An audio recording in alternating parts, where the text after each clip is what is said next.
दरवाजे के बाद एक कमरा और था। डॉक्टर ने खूंटी से टंगी एक खास किस्म की पोशाक उसे दी। यह पहन लो, यह तुम्हें बाहरी अणु विकिरण से बचाएगी। तुम्हारे योग्य भी बाहरी वातावरण नहीं है। लड़के ने वह गोताखोरों जैसी पोशाक पहन ली। उसके साथ ऑक्सीजन के सिलेंडर जुड़े थे। उसे नहीं मालूम था कि ये उसे उस पोशाक में सांस लेने को ऑक्सीजन दे रहे थे। इतना सब कुछ मेरे लिए? मन के सवालों का अंत नहीं था। बाहर पुरानी पृथ्वी जैसा कुछ तो नहीं। भूमि लाली मिली, रेतीली, मटियाली, कहीं घास या पौधे नहीं। वह पीछे मुड़ा जहाँ से अभी निकला था। एक विशाल गुंबदाकार घर, सपाट सी दीवारों वाला, आसपास कुछ छोटे बड़े पेड़, हरी पत्तियों वाले। उसे याद आया डॉक्टर ने कहा था कुछ नकली पेड़ पौधे लगा दिए गए हैं। इन लोगों को इनकी ज़रूरत नहीं, ये उसी की सुविधा के लिए लगाए गए हैं। वे एक छोटे से भवन में आए। वहाँ हॉल में एक मोटर बोट जैसी बनावट की नोकदार छोटी गाड़ी थी। गाड़ी में पहिए नहीं लगे थे। आमने सामने दो दो सीटें। डॉक्टर ने उसे अपने साथ बैठाया। नर्स सामने बैठ गई।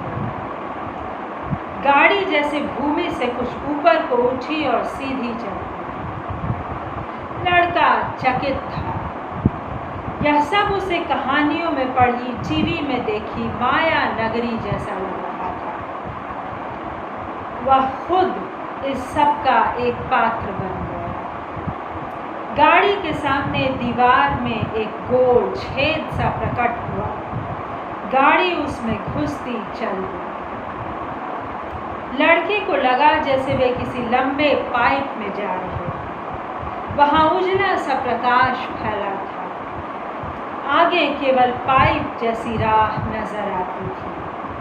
कुछ क्षण बाद गाड़ी खड़ी हुई। वे लोग नीचे आए। लड़के ने देखा गाड़ी भूमि से सटी। सामने एक ऊंचा दरवाजा खुला तो उसे पता लगा कि वह लिफ्ट है। लिफ्ट पर वह पहले एक बार चढ़ा था। उन्हें लेकर लिफ्ट ऊपर चल दी। जब वह रुकी तो ये लोग एक बहुत बड़े हॉल में थे। हॉल में एक और बहुत लंबा चौड़ा पैनल मशीनों और ढेरों जलती बुझती बत्तियों वाला, जिसके साथ अनेक रोबोट जैसे बैठे थे।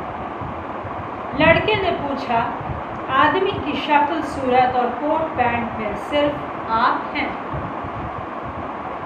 यह इसलिए कि होश में आने पर तुम्हें धक्का न लगे, तुम्हारे मस्तिष्कीय तंतुओं को हानि न पहुंचे। मैंने मनुष्यों जैसा मास्क भी लगा रखा है। न जाने क्यों लड़के को डर नहीं लग रहा था। वह खुद को किसी वैज्ञानिक फैंटेसी फिल्म या परिकथा का नायक जैसा समझने लगा था। डॉक्टर उसे एक ओर ले गया जहाँ छत तक पहुँचता लंबा चौड़ा उजला दूध जैसा स्क्रीन था, सिनेमा के पर्दे जैसा। उसके इधर 3 छोटी कुर्सियां रखी थीं।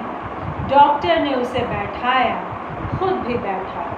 लड़के ने देखा नर्स एक ओर चल दी। स्क्रीन में हल्की उजली चमक आ गई। एक आवाज़ आई, तुम प्रसन्न तो हो लड़के?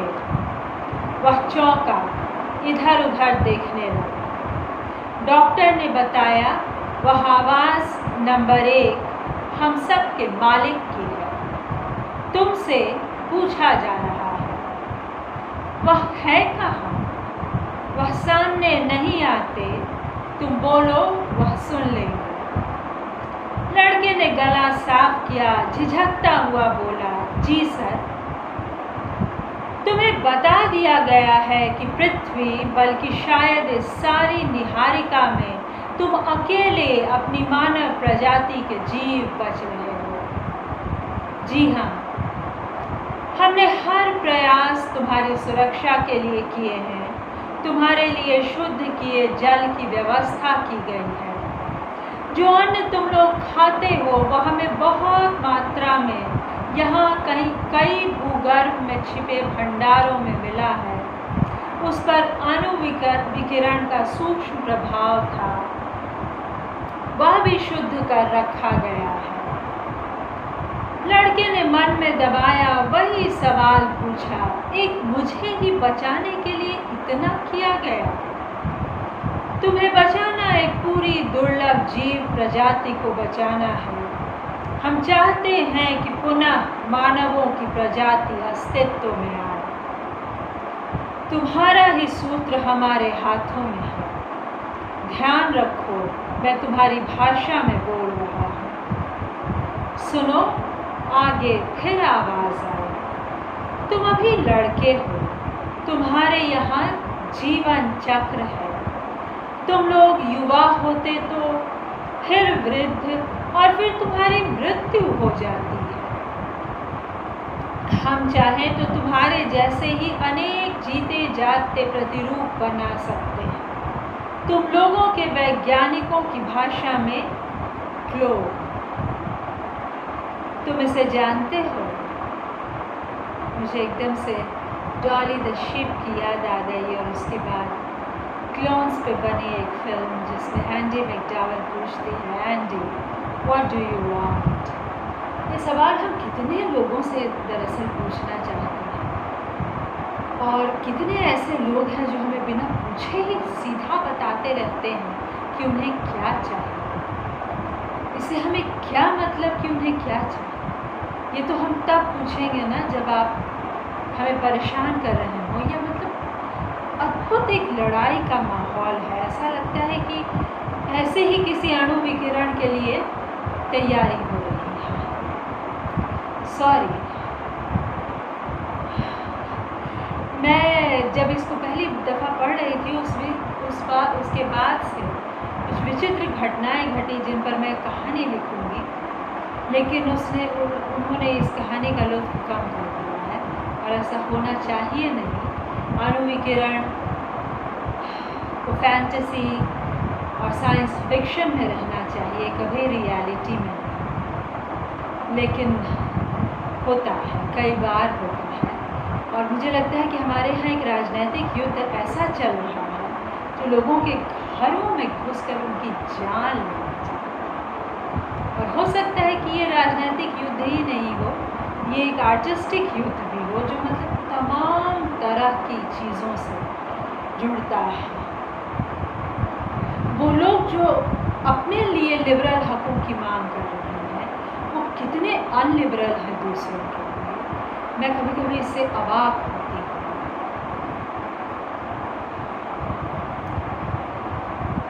ये वही बात है, ये सिर्फ वही बात है जिसकी वजह से हमारा देश दो भागों में बटा हुआ और तलवार लेकर हर आदमी की गर्दन पर खड़ा है। लड़का इसे नहीं जानता था। बोला, जी नहीं, लेकिन यह सब आप लोगों को कैसे पता लगा? लड़का क्रोम नहीं जानता, जैसे मुझे भी नहीं पता कि मेरे आसपास बहुत कुछ जो हो रहा है कोरोना के अतिरिक्त, वो कैसे हो रहा है। मैंने कहा ना, हम लोग लंबे समय से तुम्हारी पृथ्वी पर नज़र रख रहे थे। मैंने कहा ना, हम लोग लंबे समय से तुम्हारी पृथ्वी पर नज़र रख रहे थे। हमारे बहुत से लोग तुम लोगों की वेशभूषा, शक्ल सूरत में पृथ्वी पर रहकर वैज्ञानिक प्रगति पर नज़र रखे हुए थे। खैर, तो तुम्हारा प्रतिरूप हमें नहीं चाहिए। हमें चाहिए तुम्हारे लिए एक मादा मानव। तभी भविष्य में तुम्हारी संतानें फिर पृथ्वी पर प्रकट हो सकेंगी। मादा? लड़के ने डॉक्टर की ओर देखा। मादा यानी स्त्री, डॉक्टर ने बताया। फिर स्क्रीन से आवाज आई, तुम लोग यानी पुरुष स्त्री की सहायता से ही संतान उत्पन्न करते हो, यह जानते हो? लड़का इतना जरूर समझता था। वह 12-13 की ही अवस्था से यह समझने लगा था। यहाँ तो कोई स्त्री है नहीं, अभी बहुत समय है। आवाज आई, तुम अभी बड़े होगे। तुम लोगों ने टेस्ट ट्यूब बेबी का आविष्कार तो कर लिया था, हालांकि उसके लिए जीन चाहिए। एमिनो एसिड्स परिचित है। प्रोटीन आदि की जटिल लंबी श्रृंखला है। तुम नहीं जानते? लड़का कुछ नहीं समझा। तुम अभी नहीं समझोगे। फिर आवाज आई, लेकिन हम बाद में एक कृत्रिम स्त्री का निर्माण करेंगे जो वस्तुतः टेस्ट ट्यूब बेबी ही होगी। तुम लोगों की स्वाभाविक प्रक्रिया से तुम्हारी संतानें उससे जन्म लेंगी। लड़का कुछ समझा, कुछ नहीं। हम एक बात जानते हैं, तुम मनुष्य ही ऐसे जीव थे जो हमेशा असंतुष्ट रहता था। कभी तुम्हें संतोष नहीं होता था। हर बात में उत्सुकता, आगे और आगे बढ़ने की चाहत, यह प्रगति के लिए ठीक था, किंतु इसमें कुछ मर्यादा नहीं रखी गई। इसी ने महाविनाश ला दिया। हमें दखल देना पड़ा।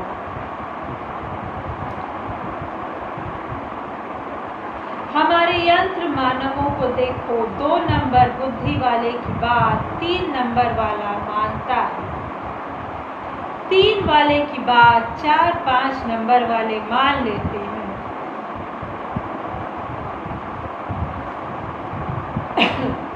सब मेरी बात मानते हैं। तर्क यहाँ नहीं चलता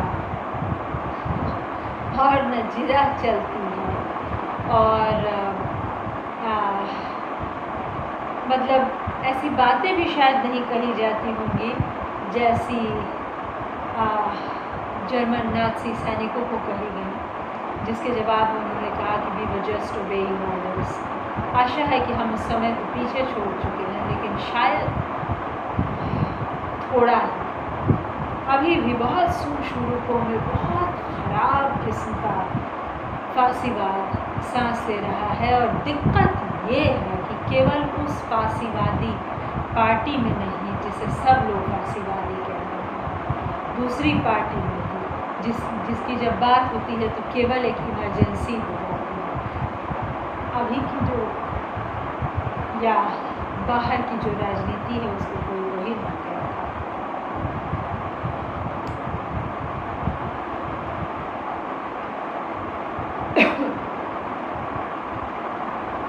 जो लोगों को दरअसल बीमार बनाती है, जो उनकी खांसी को ठीक ही नहीं करती।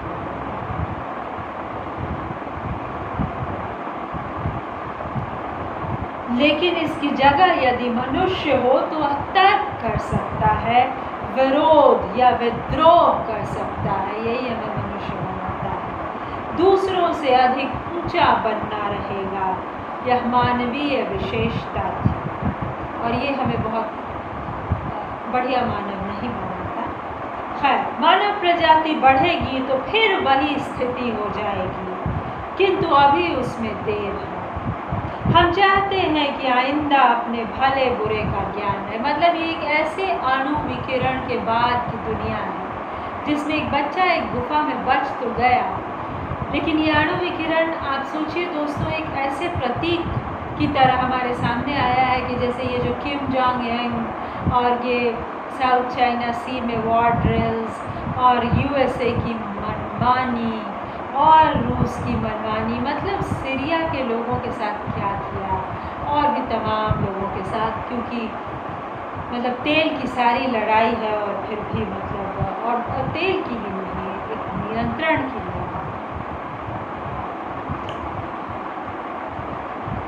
कहती हूँ कि मैं उनकी ओर से बोल रही हूँ, जबकि मुझे ये पता नहीं है कि वो कितना मेरे साथ है।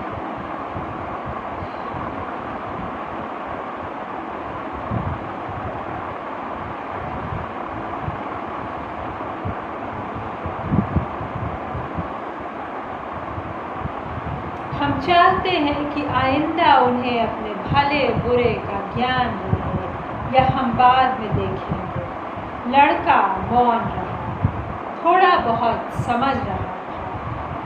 सर, मैं कुछ पूछ सकता हूँ? पूछो, क्या पूछना चाहते हो? मुझे मालूम है। लड़का हिचकिचाया, गला साफ कर बोला, सर, ये डॉक्टर, नर्स से ये मशीनों, कंप्यूटरों पर बैठे लोग ये कैसे उत्पन्न हुए? ये सभी ज़रूरत के अनुसार बनाए गए हैं। निर्माण संयंत्र में उत्पादन के बाद ड्यूटी के अनुसार 2 से लेकर 10 नंबर तक की बुद्धि के स्वचालित कंप्यूटर इनके मस्तिष्कों में रखे जाते हैं। मुख्य अभियंता से लेकर मजदूर आदि तक ये अपने मन से कुछ नहीं कर सकते। इनकी व्यवस्था ऐसी है कि तय किया प्रोग्राम की निर्वाह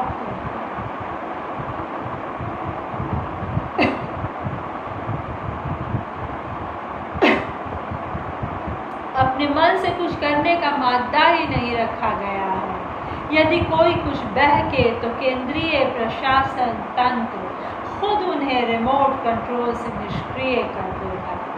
यहाँ विद्रोह या झगड़े नहीं होते और आप जो चाहें सोच या कर सकते हैं।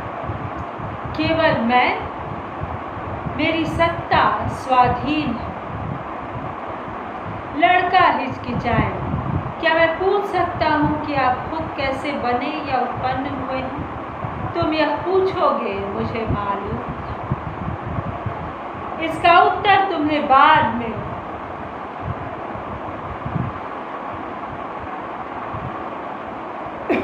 माफ कीजिएगा दोस्तों, खांसी सर्दी से परेशान हूँ। इसका उत्तर तुम्हें बाद में 1 वर्ष या तुम्हारे 1 वर्ष बाद में होगा। अभी तुम यहाँ रहो, इसी पोशाक में इच्छानुसार घूम सकते हो। तुम्हारे मनोरंजन के अनेक साधन हैं। तुम्हें प्रशिक्षित कंप्यूटर शिक्षा देंगे, खासकर विज्ञान की। तुम्हारे स्वास्थ्य की देखभाल या डॉक्टर करता है। तुम लोगों के पुस्तकालयों से प्राप्त पुस्तकें जो बची हुई मिली हैं, वे हमारे लिए बेकार और वर्जित हैं, लेकिन तुम्हें उनसे आनंद मिलेगा।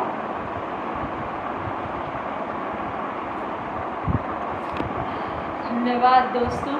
मुझे लगता है कि मैं आगे की कहानी आपको पुस्तकों से मिलने वाले आनंद के बिंदु पर अभी छोड़ती हूँ और आगे की कहानी आपको आगे सुनाऊँ।